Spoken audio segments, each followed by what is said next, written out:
بسم الله الرحمن الرحيم والشمس وضحاها والقمر إذا تلاها والنهار إذا جلاها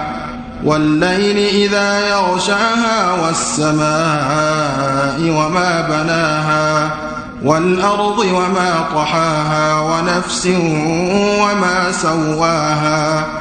فألهمها فجورها وتقواها قد أفلح من زكاها وقد خاب من دساها كذبت ثمود بطغواها إذ انبعث أشقاها فقال لهم رسول الله ناقة الله وسقياها فكذبوه فعقروها فدمدم عليهم ربهم بذنبهم فسواها ولا يخاف عقباها